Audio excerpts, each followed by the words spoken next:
जय गोपी जन वल्लभ गिरिवरधारी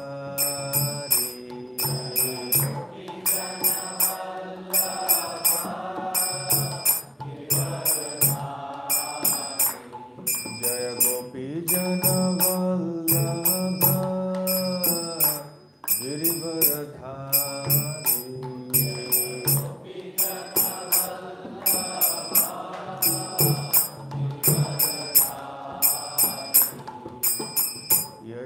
यशोदानंदन व्रज जन रंजन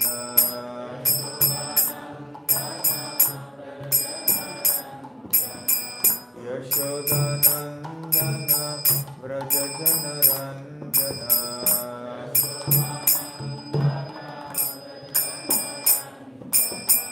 यमुना तीरावनचारी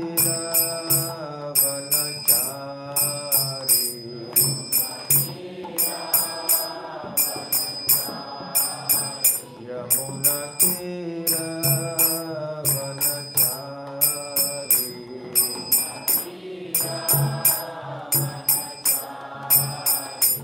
जय Radha Madhav Kunj Bihari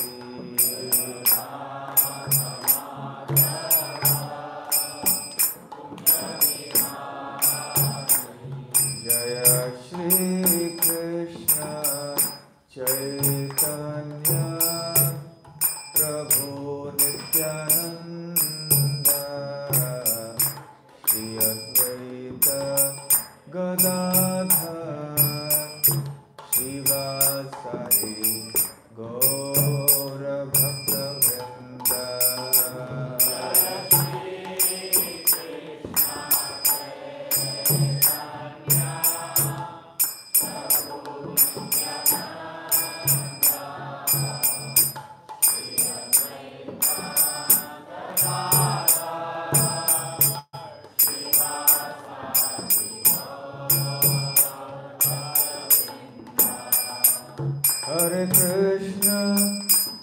Hare Krishna, Krishna Krishna, Hare Hare, Hare Rama, Rama Rama, Hare Hare.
जय जय प्रभुपाद प्रभुपाद प्रभुपाद जय जय प्रभुपाद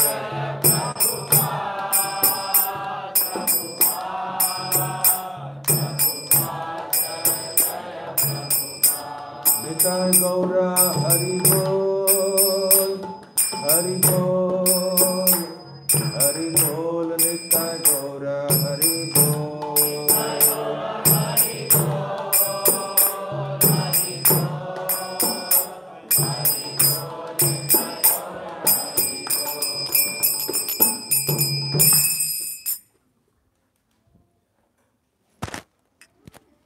जय ओम विष्णुपाद परमहंस परिव्राजकाचार्य अष्टोत्तर शत His Divine Grace Abhay Charanarvind Bhakti Vedanta Swami Srila Prabhupada ki jai Ananta Koti Vaishnava Vrinda ki jai Namacharya Srila Haridas Thakur ki jai Shri Shri Radha Vallabha ki jai Shri Shri Gaur Nitai ki jai Shri Shri Jagannath Baladev Subhadra Mai ki jai Granth-raj Srimad Bhagavatam ki jai Nitai Gaur Premanande.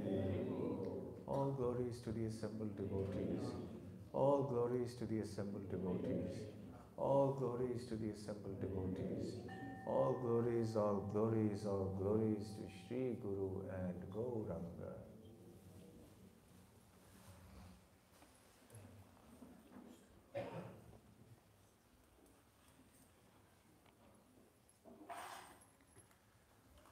Om Namo Bhagavate Vasudevaya. Om Namo Bhagavate Vasudevaya. Om Namo Bhagavate Vasudevaya. Om Namo Bhagavate Vasudevaya. Om Namo Bhagavate Vasudevaya. Narayanam Namaskritya. Naram Chaiva Narottamam Devim Saraswatim Vyasam Tato Jayamudiraye Nashta Prayeshva Bhadreshu Nityam Bhagavata Sevaya Bhagavati Uttama Shloke Bhaktir Bhavati Naishtiki. Reading from the Srimad Bhagavatam, Canto 4, Chapter 17. Maharaj Prithu becomes angry at the earth. Text number 24. Tvam khalu oshadhi bijani prak srishtani swayambhuva na munchasi atmaruddhani mam avajñaya mandadhihi tvam khalvoshadhi bijani praksrishtani swayambhuva na munchasyatmaruddhani mam avajñaya mandadhihi tvam khalvoshadhi bijani praksrishtani swayambhuva na munchasyatmaruddhani mam avajñaya mandadhihi tvam khalvoshadhi bijani praksrishtani swayambhuva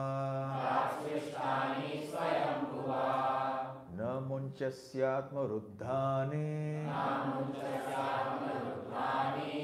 mam avajñāya mandadhehi.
Tvam,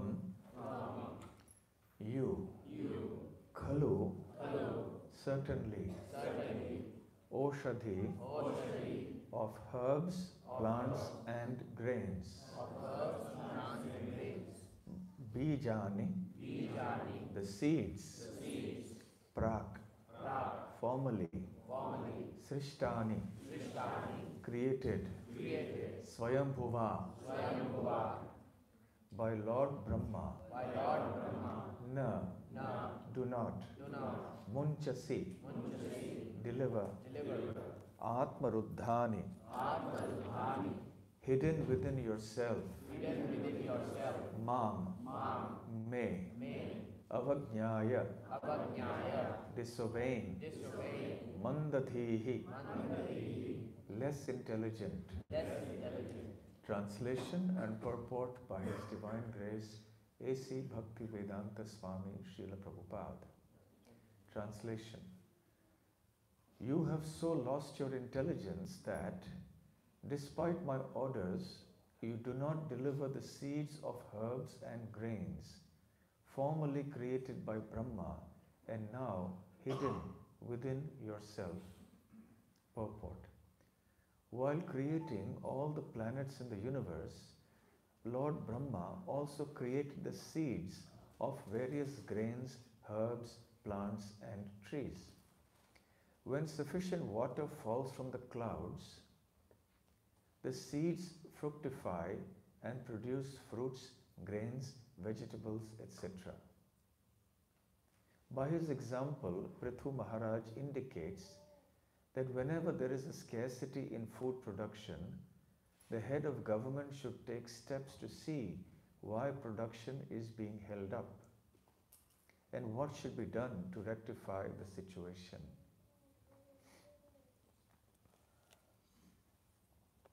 Please repeat the translation. You have so lost your intelligence that, despite my orders, you do not deliver the seeds of herbs and grains formerly created by Brahma and now hidden within yourself.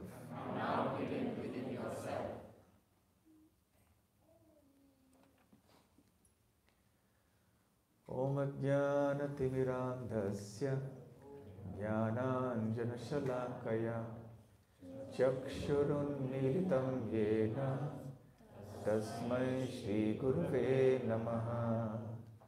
Shri Chaitanya Manobhishtam Sthapitam Yena Bhutale Swayam Rupa Kadamahyam Dadati Swapadantikam.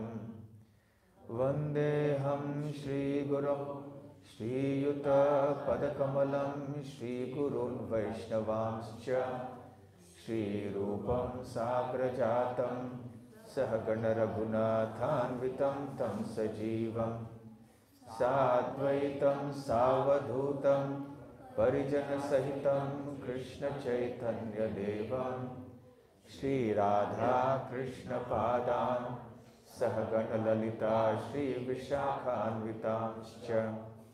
Namo Om Vishnu Padaya Krishna Presthaya Bhutale Shri Mate Bhakti Vedanta Swami Niti Namine. Namaste Saraswate Deve Gauravani Pracharine Nirvishesha Shunyavadi Paschatya Desha Tarine. Mukam Karoti Vachalam Pangum Langhayate Girim Yat Kripatamaham Vande Shri Gurun Dinataranam. Vancha Kalpatarubhyascha Kripa Sindhobhya Evacha Patitanam Pavanebhyo Vaishnavebhyo Namo Namaha. Namo Mahavadanyaya Krishna Prema Pradayate Krishnaya Krishna Chaitanya Namane Gauratushe Namaha. Panchatattvatmakam Krishnam Bhaktarupa Swarupakam Bhaktavataram Bhaktakhyam Namami Bhakta Shaktikam. Aradhyo Bhagavan Vrajeshatanayas Tadhama Vrindavanam. Ramya Kachidupasana Vrajavadho Vargenaya Kalpita. Srimad Bhagavatam Pramanamamalam Prema Pumartho Mahan. Shri Chaitanya Mahaprabhor Matamidam Tatra Darahna Paraha. He Krishna Karuna Sindho Dinabandho Jagatpate Gopesha Gopika Kanta Radha Kanta Namostute. Tapta Kanchana Gaurangi Radhe Vrindavaneshwari Vrishabhanu Sute Devi प्रणमामि हरिप्रिये। जय श्री कृष्ण चैतन्य प्रभु नित्यानंद, श्री अद्वैत गदाधर श्रीवासादि गौर भक्त वृंद। हरे कृष्णा कृष्णा कृष्णा हरे हरे, हरे Ram Ram Ram Hare Hare. Hare Krishna.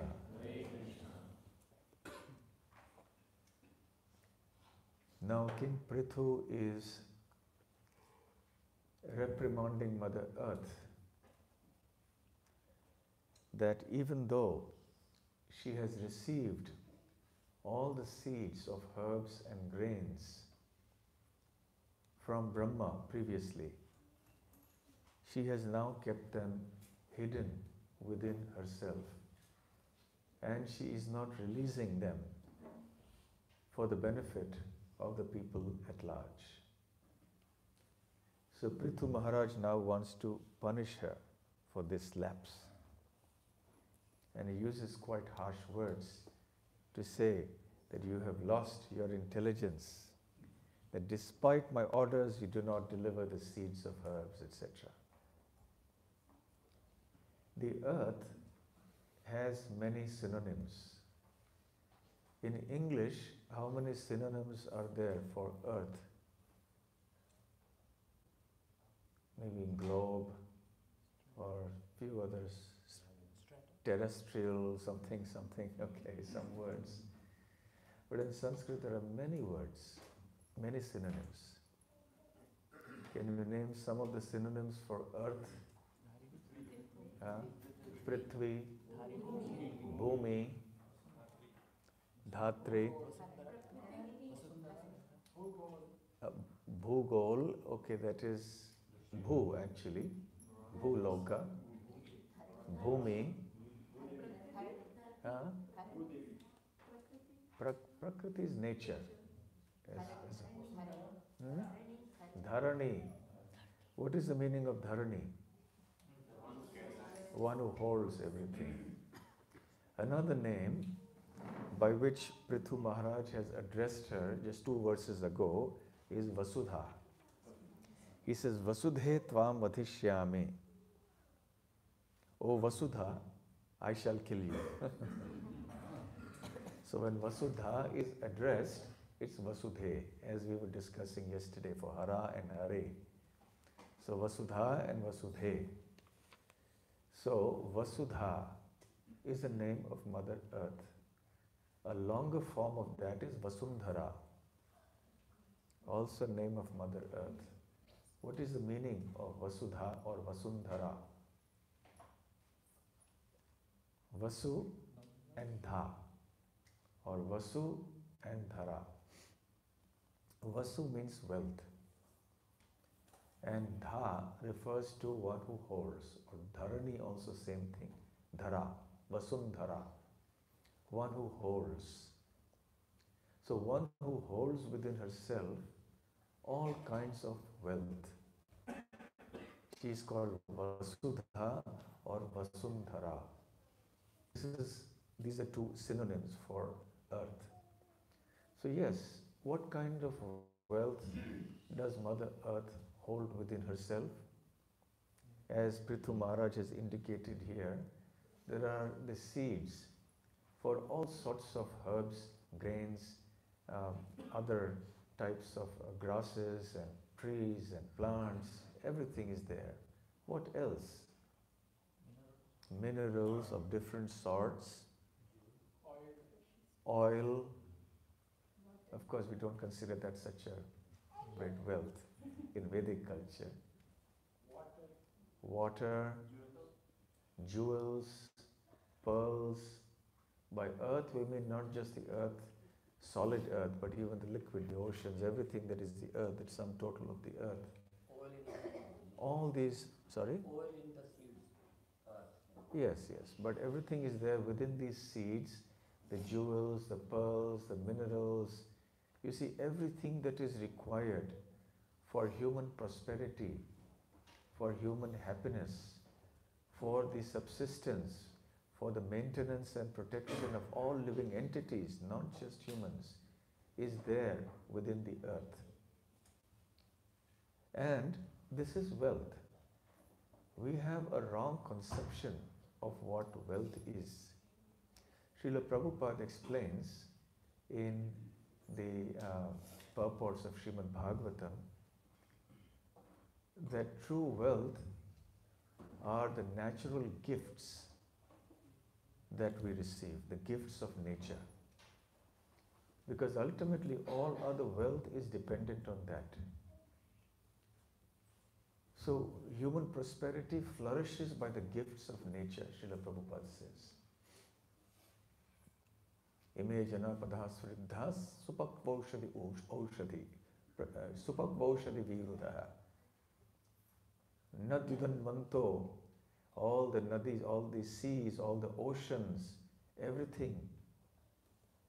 Tava vikshitaihi, they are flourishing because of your glance. My dear Krishna, Kunti Maharani plays. That because Krishna has glanced over Mother Earth, so she becomes endowed with everything. Her rivers are flowing with minerals that come down from the mountains, which are again full of minerals. There are all sorts of pearls and other things in the ocean.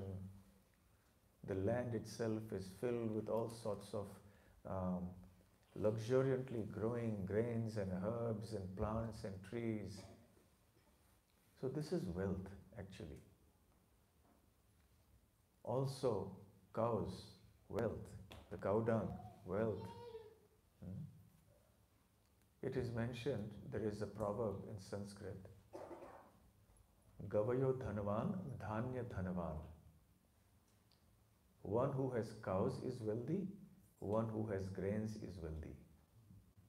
There is no mention that one who has a credit card or debit card is wealthy, or one who has a big bank balance is wealthy.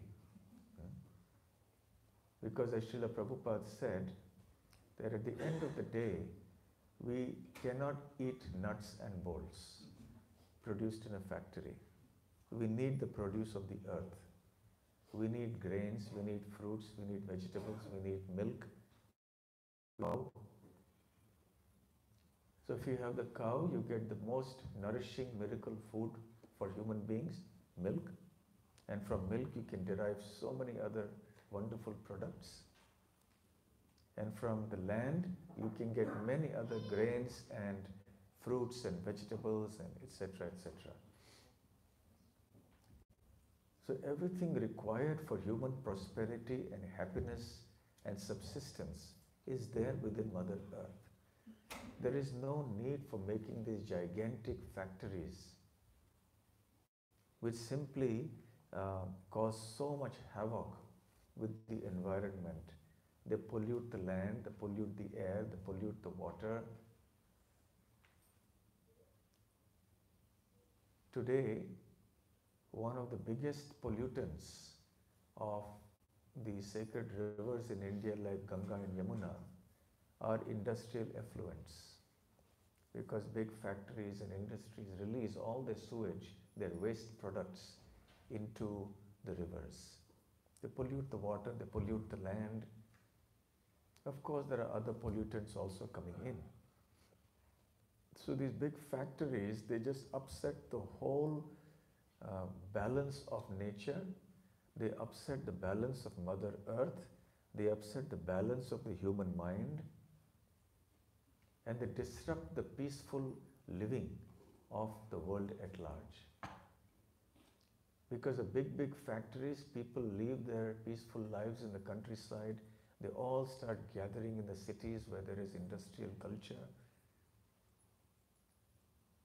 And then we transform whatever we have received from earth into so many other substances. If it is done in a way that is harmonious with nature, there is no problem. On a reasonably medium scale. But today, because there is mass production and production of so many, as Prabhupada calls it, unnecessary necessities. We produce so many things in the name of advancement. in the name of progress. We keep on creating more and more things which pollute everything, including our minds. We do not realize the degree of the pollution of Mother Earth that we have created. And we're not just talking of the land, the air, and the water. We're also talking of the ether. All these waves, radiation waves of the mobile telephone networks, internet networks, and of the radio, television waves, they are traveling through the ether. And they are polluting our mind. They are affecting our brain substance also. So there's so many types of things that we have created which are actually creating disharmony because we have a wrong conception of wealth. The wealth of Vrindavan is considered exemplary because there were cows and everything came as a result of that, the land and the cows. There was no need for making all these huge, gigantic industrial enterprises.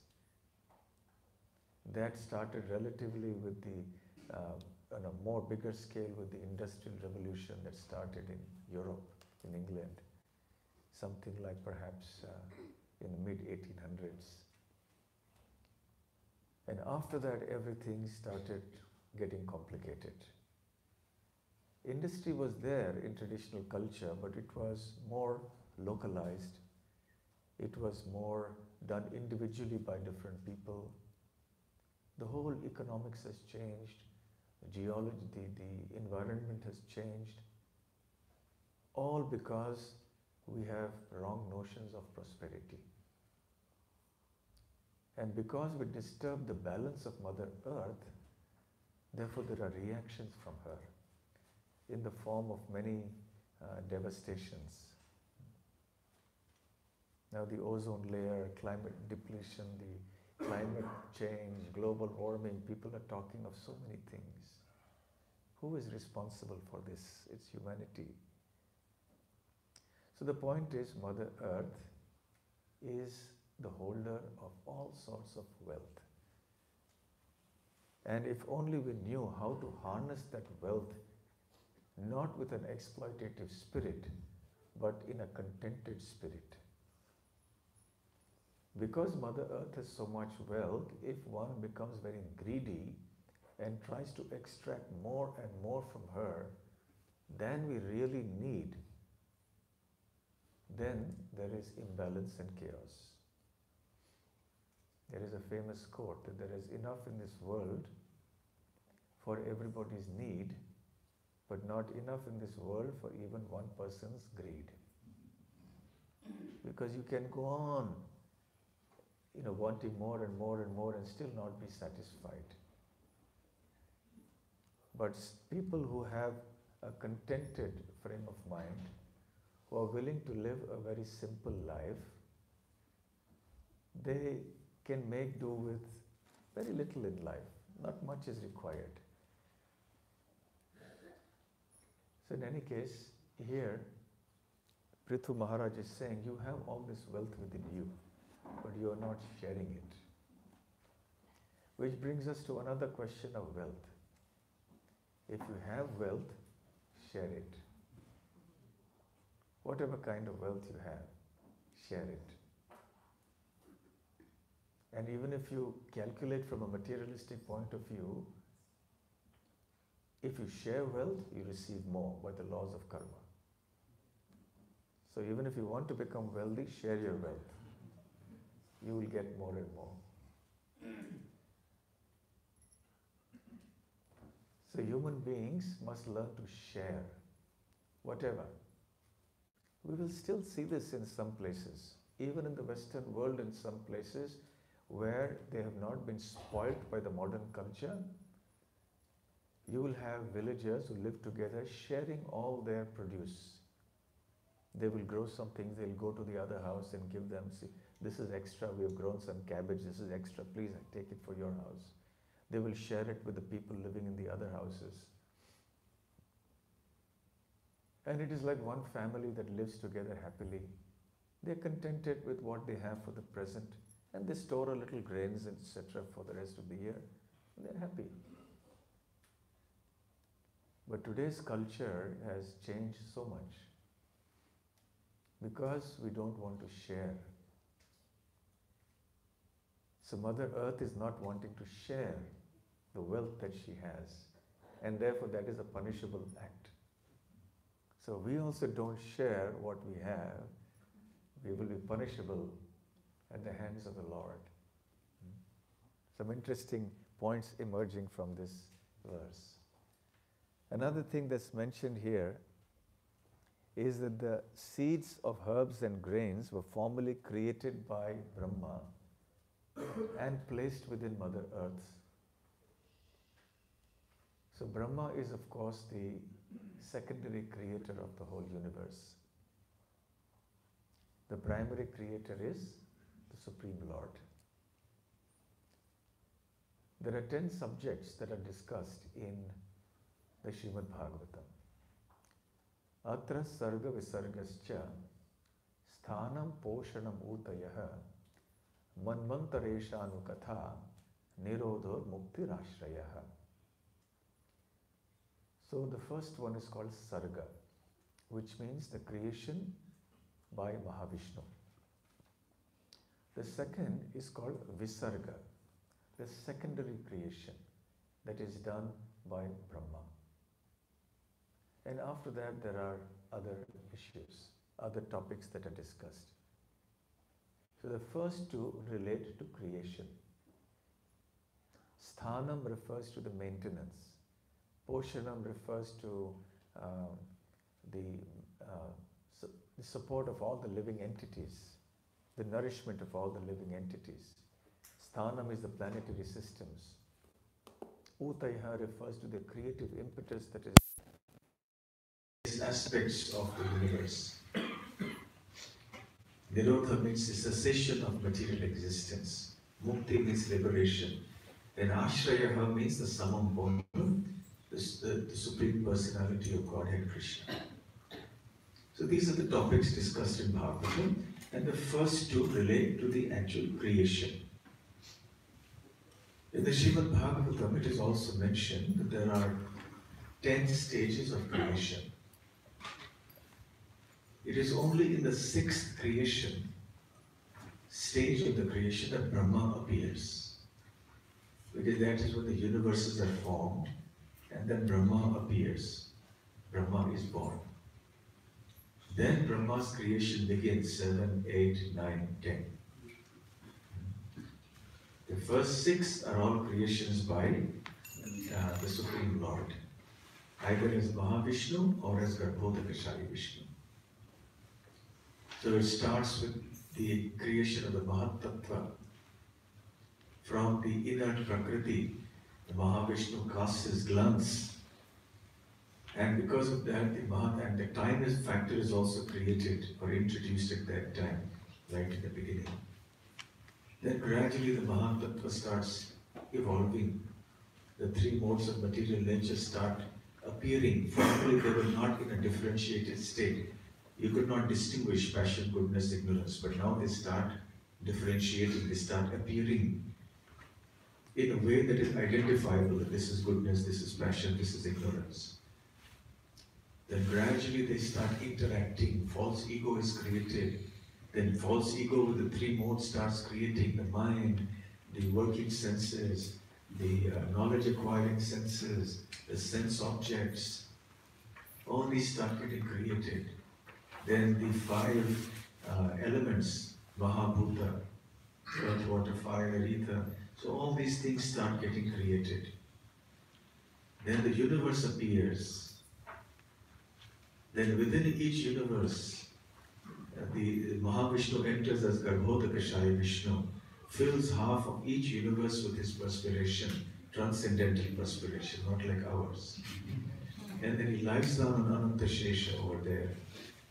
And then from his navel sprouts the subtle form of the entire universe, of all the planetary systems.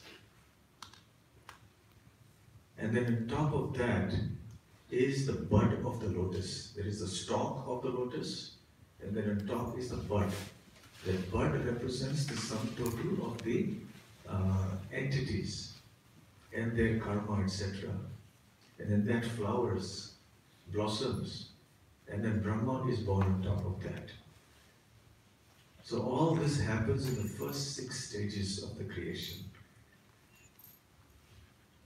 There are also other controlling deities at Mahavishnu's level who are formed, who are different from the demigods we find within the universe. Every universe has so many demigods. But these controlling deities or controlling demigods appear much before even the universe is created. Then it is from the 7th stage that Brahma starts his creation. And in the 7th stage, then Brahma creates the plants, the creepers, the herbs, the trees, etc. All the non-moving entities are created by Brahma. Maybe we can just keep it. Yeah. So Brahma creates the non-moving entities at that time. Then next stage, he creates all the lower entities. That is the birds, the animals, the beasts. They are created in that stage. Then in the 9th stage, the human beings are created. So actually there are 9 stages. But then later a 10th stage is mentioned, which is the creation of the demigods in the higher planets. So we can see that Brahma's creation, which is Visarga, comes much later. So Brahma is not actually the original creator. The original creator is always the Lord. Ultimately the seeds, etc., everything comes from the Supreme Lord. But Brahma, being a Shakti Avatar, being a Guna Avatar, is both. Because he is also empowered with Srishti Shakti, the power to create the universe. And he is also in charge of the material mode of passion, Rajoguna. Because that is required for the task of creation. Creating anything requires the mode of passion. Destroying anything requires the mode of ignorance. Maintaining something requires the mode of goodness. So Lord Shiva is in charge of Tamoguna, the mode of ignorance, and Lord Vishnu in charge of the mode of goodness. So Brahma is given charge of the mode of passion, so he can set in process the motion, set into motion the process of Visarga, secondary creation. When Brahma appears on the lotus, it is described in the 3rd canto of the Srimad Bhagavatam, he is rather bewildered. He doesn't know where he is sitting, who he is, who am I, who am sitting on top of this lotus. What is this place where I am sitting? And he tries to figure out where he is, who he is, what is all this around me. And then he sees this lotus. And he tries to see where this lotus is coming from, but he can't understand. So he goes into the stem of the lotus. And he goes up and down that entire stem, but still is not able to understand what is the root of this lotus. Finally, being unsuccessfully comes back to his place on top of the lotus and sits there and starts performing austerities. Because his seat is on top of the lotus, he is also called Kamalasana. One of the names of Brahma is Kamalasana. Kamal means lotus, asana means seat. So he's Kamalasana, so he situates himself in penance as he sees on the lotus flower. After performing penance for a long time, then finally the Lord appears to him in the heart and also appears to him externally. Now he is able to visualize the entire scene. There is Garbhodakashaya Vishnu, from whose navel the lotus has emerged. He sees the beautiful form of Garbhodakashaya Vishnu. He sees the water lying in the navel area of Garbhodakashaya Vishnu, the lotus stem coming from that. And as he looks around, he admires the form of the Lord and starts offering beautiful prayers, in which he mentions the beauty of the Lord, his sublime qualities, also his aspect as a person, the supreme person, etc. The Lord is very pleased with him and says, Brahma, I'm very pleased with your austerity, very pleased with your attitude. I know that now you are very eager and anxious to start the task of creation. But Brahma did not know. So the Lord said, I will impart this knowledge to you. You do some penance and this knowledge will come. So Brahma was then given this knowledge. As the very first verse of the Bhagavatam says, Tene Brahma Hridaya Adi Kavaye. So Brahma is called the Adi Kavi, the original philosopher. Kavi generally means poet, but also means philosopher. Tene, that is by him, that supreme absolute, Om Namo Bhagavate Vasudevaya, that Krishna, was imparted to him transcendental knowledge within the heart. So Brahma is now equipped with the knowledge that is required for creating the universe. So he has the knowledge given to him by the Lord. He didn't know that before. He has all the paraphernalia that are required for the creation. Things have been provided to him. And then he sets about the task of creating the different species of life and making arrangements on the planets for them, etc. In a sense, Brahma is like a gardener who has everything given to him. There is a land, there is oxygen in the air, there is heat, there is light, there is sunlight. He has some seeds, he has water. None of these are actually produced by the gardener himself. All are gifts of nature. And they are taken by Brahma, by the gardener, I beg your pardon, and then he uses them properly to grow the plants. And in course of time, a beautiful garden emerges. So similarly, Brahma has certain things that are given to him in a certain form by the Supreme Lord, in very subtle form. What Brahma has are subtle forms of everything. Then Brahma takes these subtle forms, he arranges them, combines them in different ways, and then he manufactures, so to speak, all the different things required within the universe. That is how the whole creation comes about. Bhasvan ithashna sakaleshu nikeshu teja sviyam kiyat prakatayat yatitattvadatra brahmaya esha jagadanda vidhana karta govindamadi purusham tamaham bhajami. As he himself has prayed that just as the jewels, certain types of jewels, they shine in the light of the sun. They don't have any light of their own, any illumination of their own. Similarly, all the Brahmas in the universes, they function on the basis of power that is given to them by the Supreme Lord, Govinda. So it is always secondary power. He is a secondary creator. There is a pastime in the Charitamrita about how Brahma once comes to visit Lord Krishna in Dwarka.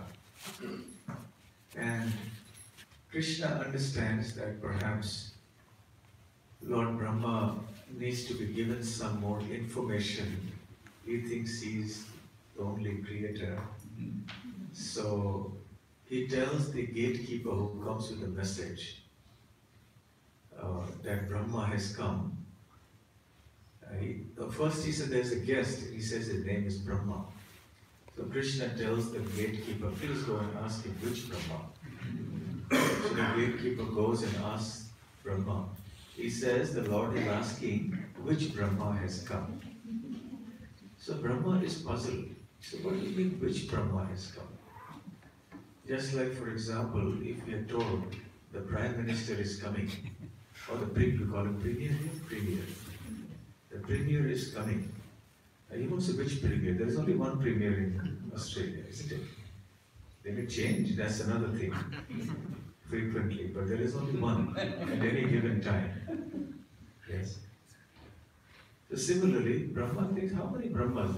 Which Brahma? What does it mean? So he replied, well, tell them the four-headed Brahma has come. Because our Brahma has four heads. Very exceptional. We have trouble with one head. Brahma manages four. So then Krishna says, all right, call him in. So he comes. So when Brahma comes, Krishna has a special facility, a special, shall we say, darshan arranged for him. What is that darshan? He sees that all the Brahmas from all the different universes have come together to offer their respects to Krishna. And they're all offering their obeisances and touching their heads to the floor, and it is making a tumultuous noise because the helmets are touching the ground. Now, none of these Brahmas can see each other. Every Brahma thinks he's the only Brahma who has come in front of Krishna. And all these Brahmas are far, far bigger than our Brahma. Some have 10 heads, some have 100 heads, some have 1,000, 10,000, million. Our universe is just a moderately sized universe.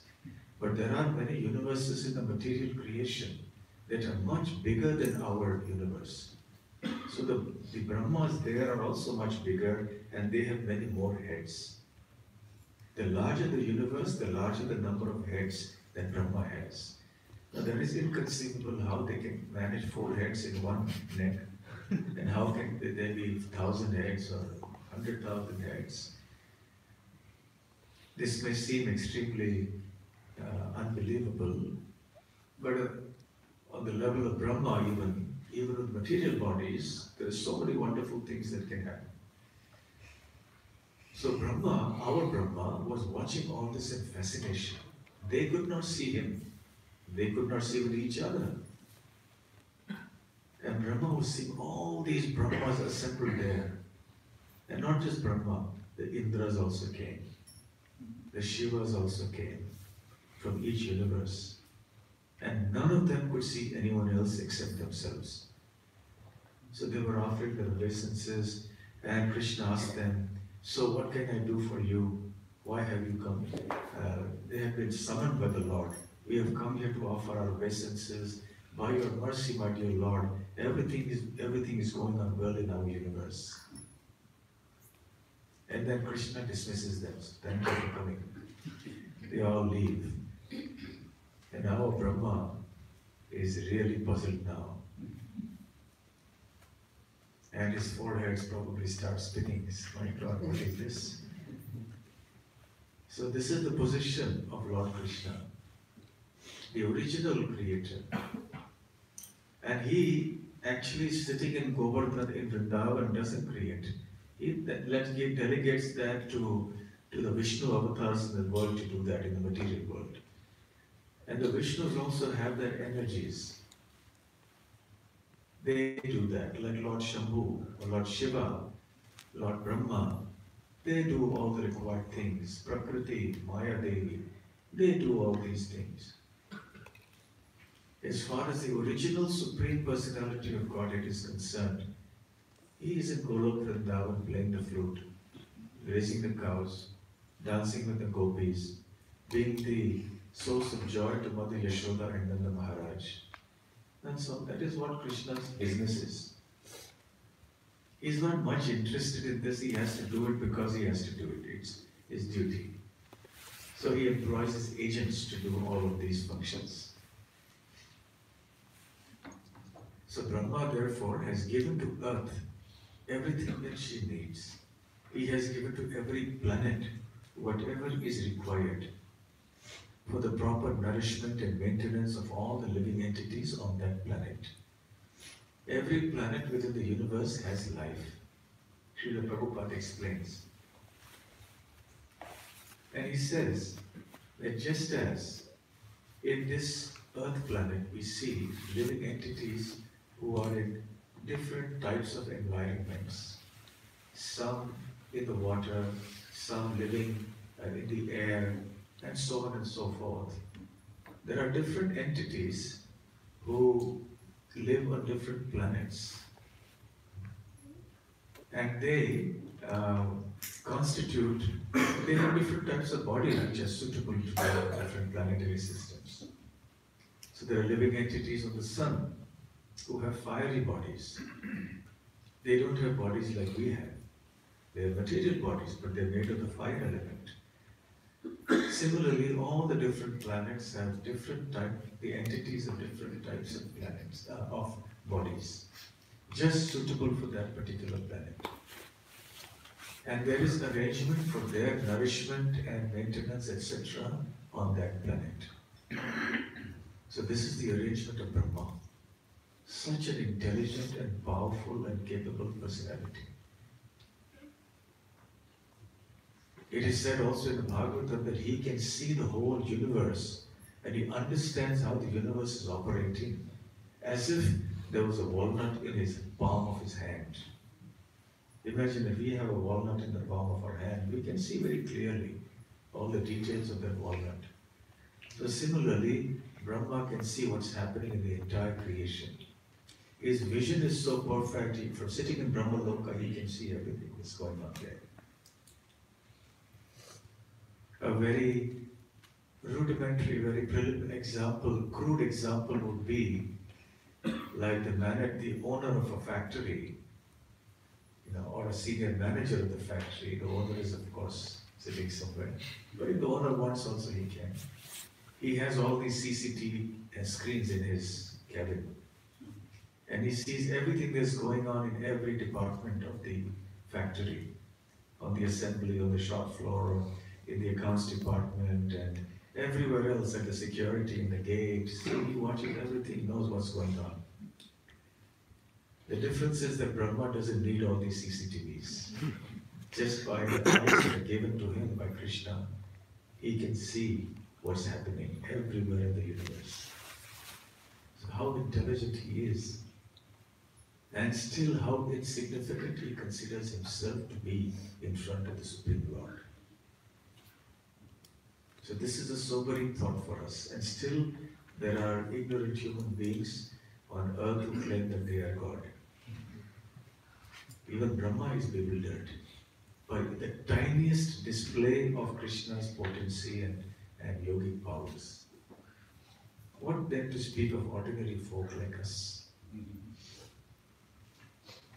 So now, as the Shakti Avatar in charge of ruling the earth, who has Prajapalana Shakti, the potency to protect and nourish and maintain the citizens, Prithu Maharaj is now reprimanding Mother Earth and is about to punish her.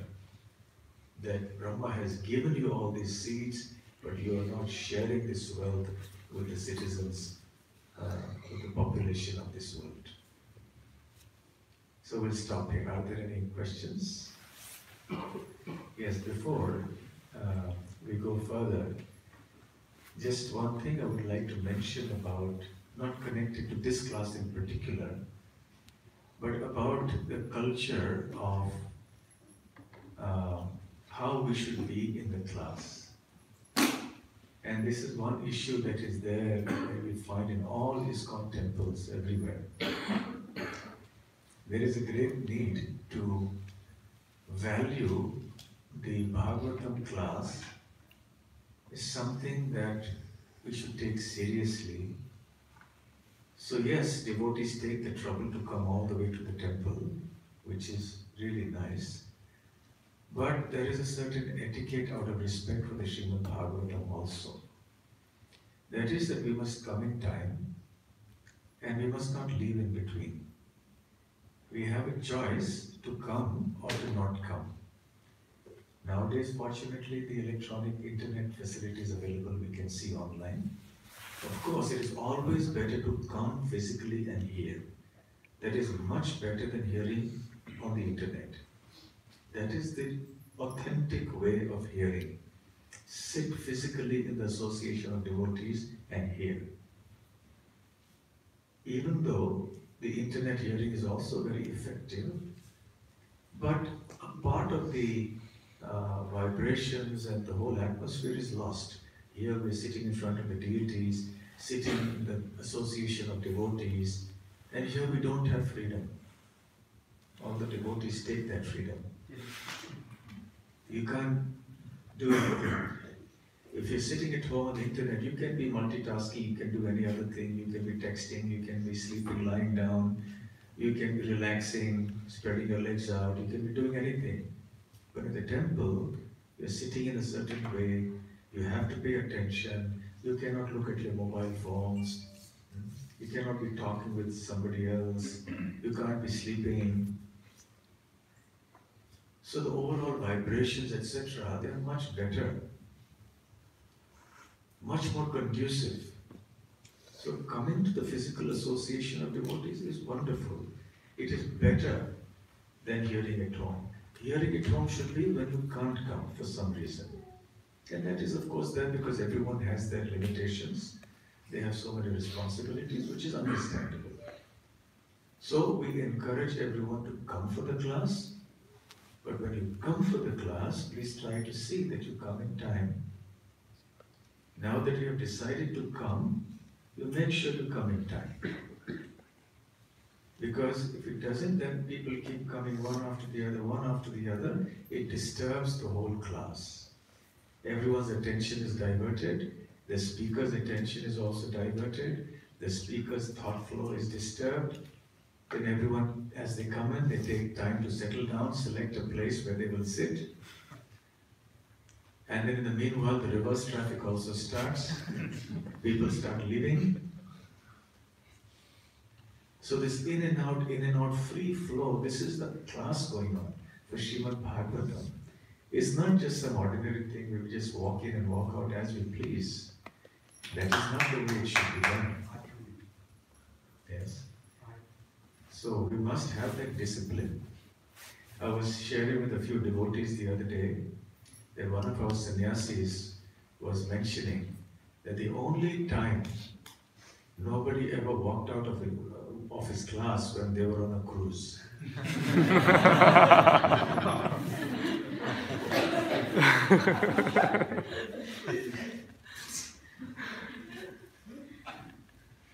And this is really a problem in our whole movement.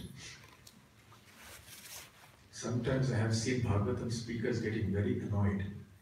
Because suddenly someone sitting right in front of me gets up and walks away 10 minutes into the lecture.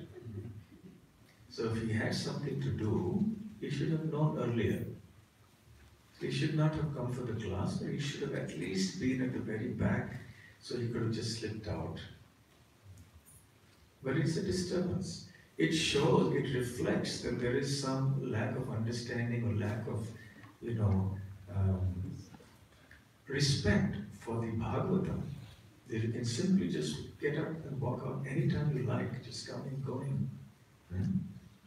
This is not the system. So I'm not discouraging devotees from coming. I'm encouraging. But encouraging that we should have this discipline. Coming and sitting and hearing.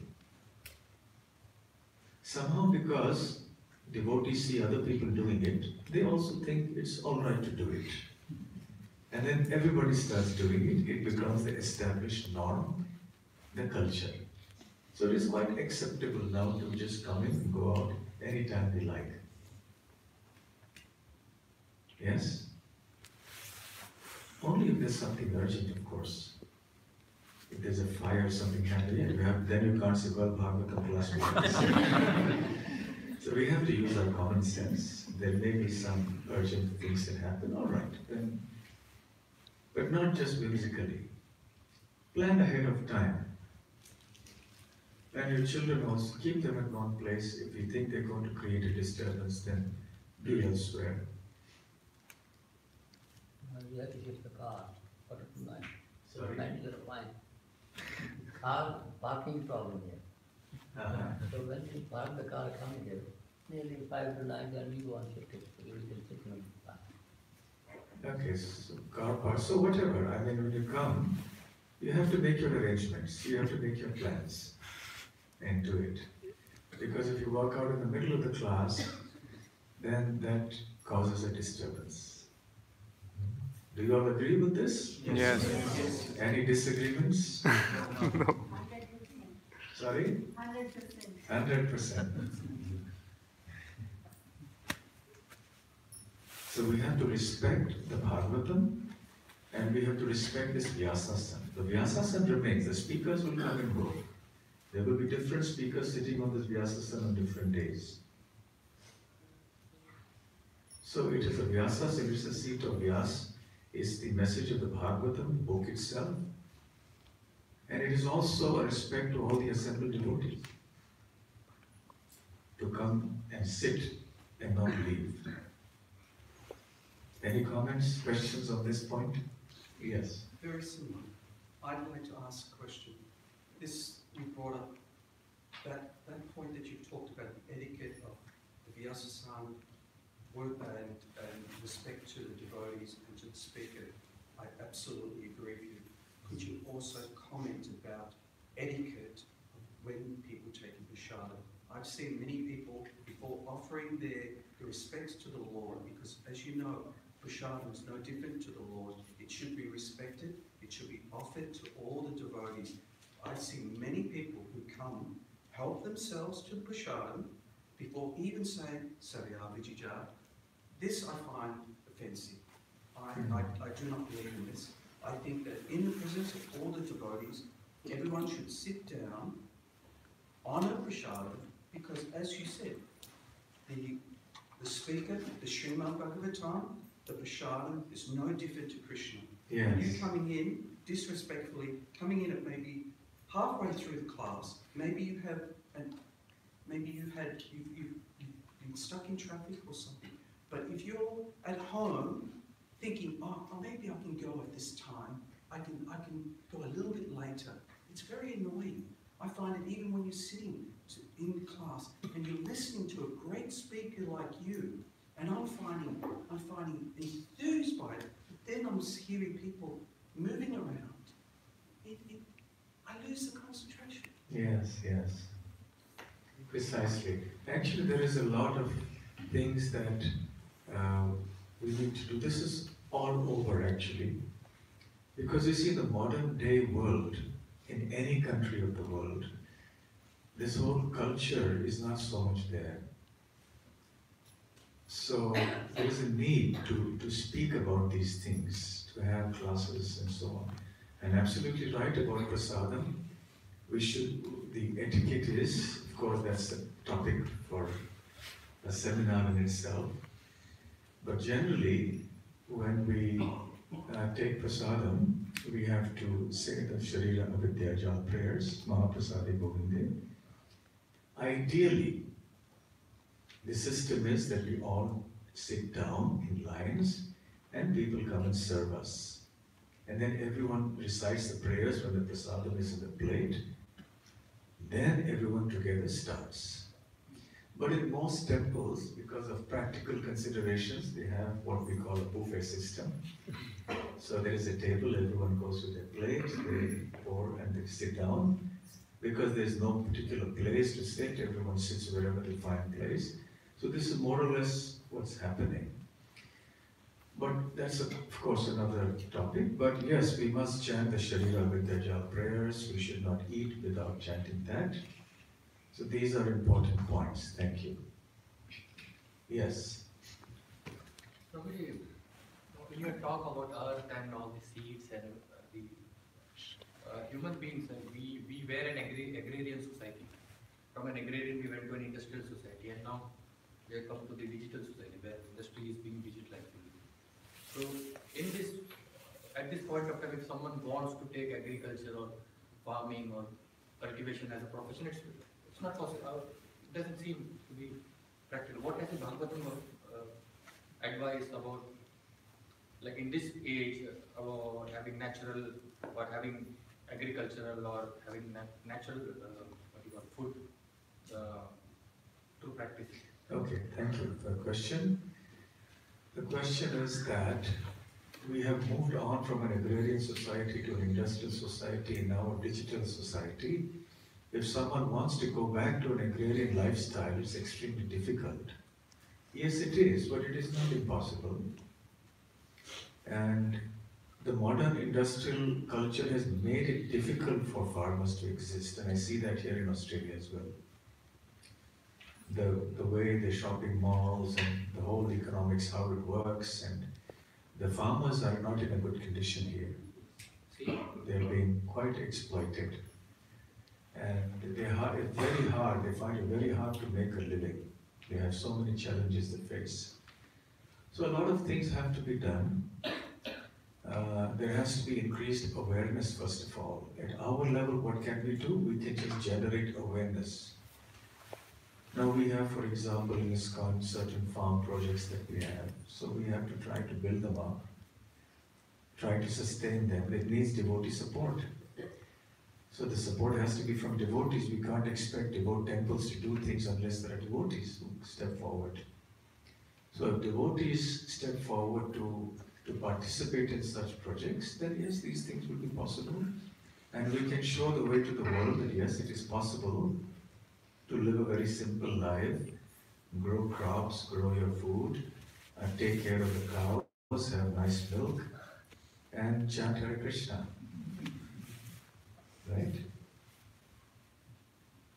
And by the way, the things I said about the class etiquette coming and going, etc., please share that with as many devotees that you know. Because many have already left, so they have not heard. And many are not present today, so they have also not heard unless they hear it on the internet. So please share it. Let this become a culture, the established culture. It's not only the case in Melbourne, it's everywhere. Okay, yes. So this class etiquette of coming going, the solution, proposed solution is that we lock the doors of the class and we put the internet on the Prasadam hall so people can come and go there all the time. So that's possibility, one possible solution that management can implement, that lock the doors when the class starts, when Om Namo Bhagavate Vasudevaya starts. Lock the doors and put the internet on the Yes, it is possible, but it may be too harsh a step for right away to suddenly start something like that. You see, more than such things, voluntarily induced discipline is always better. You see, if people understand, devotees understand their own responsibility, they don't mean bad. You see, nobody means, it's just that that's the way it's going on. So everyone is just doing it like that. So if devotees just understand that there is a certain responsibility there, a certain discipline that is important, then they will do it, they will follow, they will remember it. It's better than to take a very harsh step of closing the door, because sometimes there are new people who come, who are not regular devotees, they don't know. You see, so they need to come and take darshan, so we have to leave that little leeway for them. But at least the regular devotees, they should know. Yes? In some temples, the Bhagavatam class, there's a lot of people coming for darshan. Here you don't have that many people coming for darshan. But look at Vrindavan. You have a Bhagavatam class in Vrindavan temple, especially when it's in the temple hall rather than the courtyard. People are at 8:30, they all start streaming in. It's such a disturbance. But there's no other option. You have to let them in. So every temple there is some of the other issues like that. But the thing is, the devotees must become more responsible and aware of this. So as and when people become devotees, right from the early stages of the devotional life, this culture must be inculcated in them. But what happens is that those who have been around earlier, they are doing these things. So the devotees who come later, they think it's all right. That is the issue. Yes? Yes. So how you said that when Brahma was born, he was doing penance. So who was he originally doing penance to? Who was Brahma originally meditating on? He was meditating on the Lord. He said, there is some Supreme Lord. And he was sitting there praying, oh Lord, please have mercy on me. And then the Lord showed himself to Brahma. And then he could have darshan of Garbhodakashaya Vishnu. Yes. Hare Krishna Maharaj. My query is about Visarga, the secondary creation. So we read that after Lord Brahma appears, then in due course of time after him and actually from him Lord Shiva appears. But then also we hear that after all the Vishnu Tattva, the Lord Shiv is the most substantial and extremely powerful and actually also timeless. Like I've heard that Sadashiv is not material, he never dies. So this is a reason for my confusion, the position of Shiv Tattva. Okay, so your question is about the position of Lord Shiva. It is said that he is very powerful, as Sadashiva, his body is indestructible, but still he appears as a son of Brahma. It appears as if he's subordinate to Brahma. So it seems like a kind of a contradiction. How does one reconcile this? Actually, in terms of tattva, what in English we would call ontological status, to use some big words. In terms of the position, status, actually Shiva is superior. Generally, Brahma is a jiva, a spirit soul like us. But he has performed extraordinary piety. He is extremely qualified by virtue of such piety over many, many lifetimes. And then he may be given the post of Brahma. Sometimes, in rare cases, the Lord himself will become Brahma. But generally, it is some spirit soul, an individual jiva who becomes Brahma. But Lord Shiva is not a jiva. He is not jiva tattva. But he is neither Vishnu tattva. He is in a category by himself called Shakti tattva. Or beg your pardon, Shiva tattva. He is in a category of Shiva tattva. Durga is also not a jiva.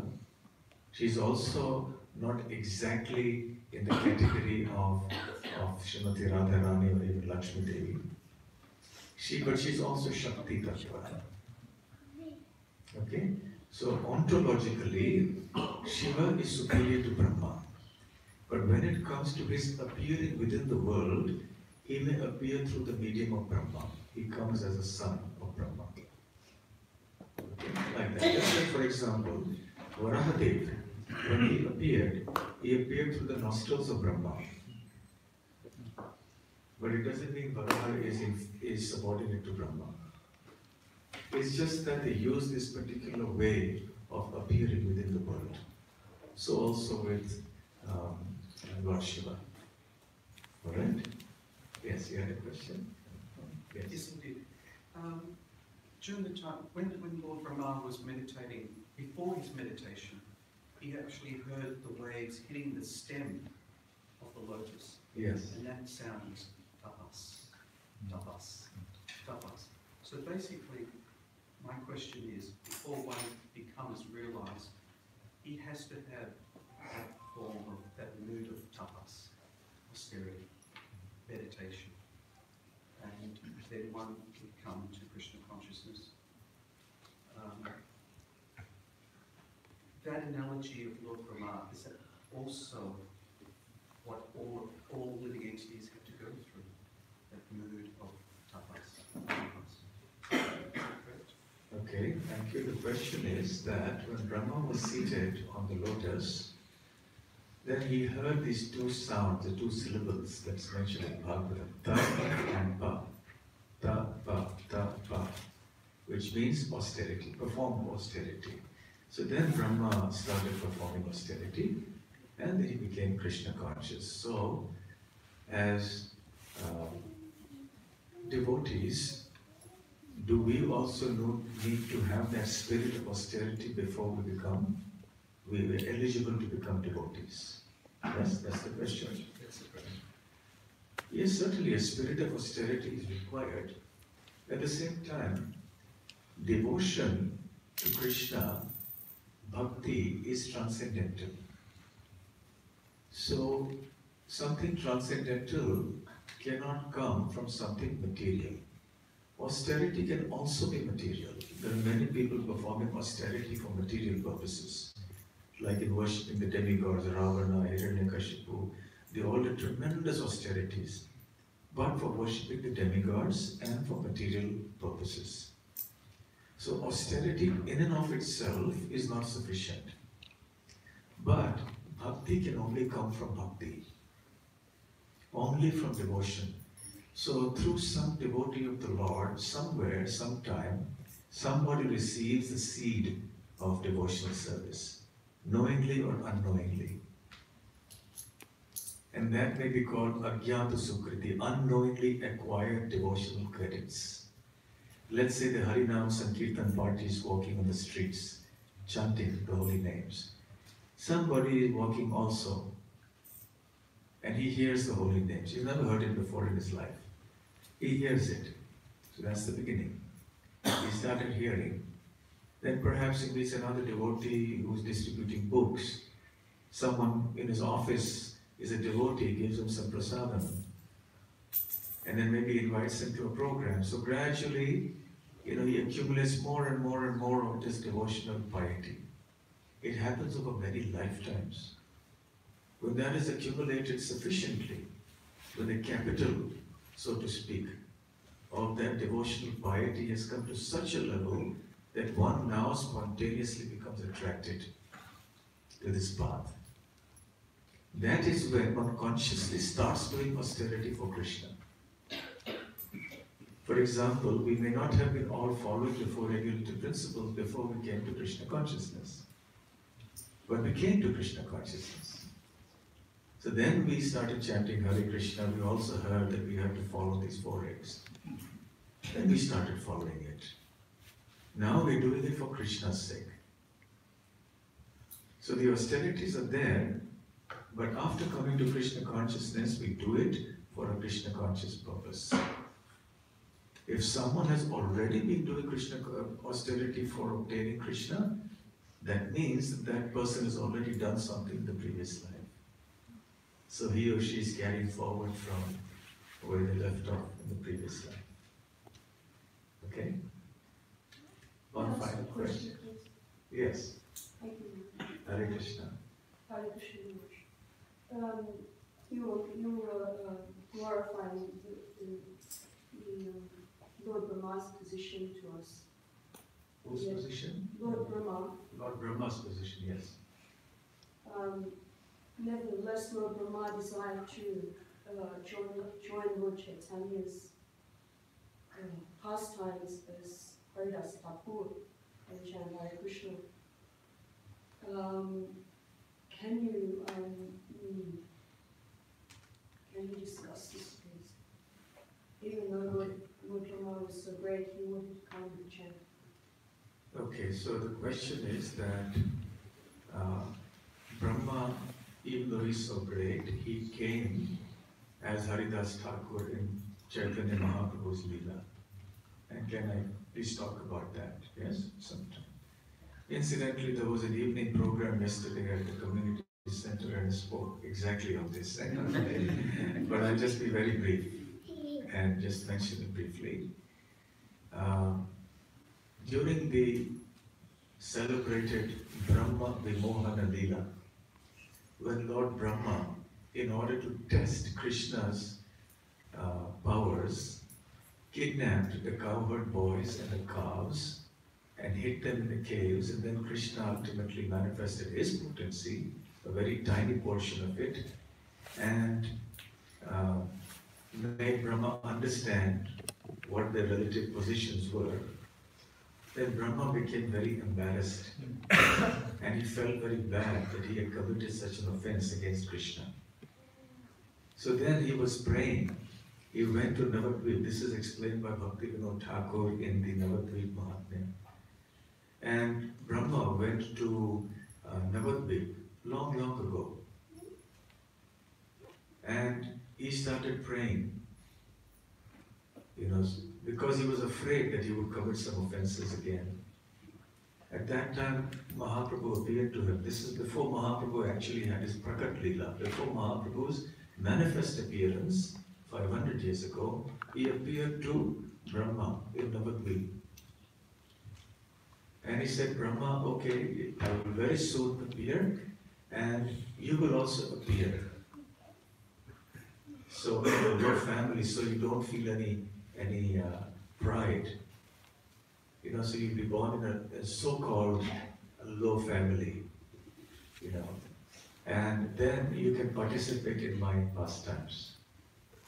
And the second reason for Brahma appearing as Haridas Thakur is that the Lord wanted to establish that for devotional service, our birth is no consideration.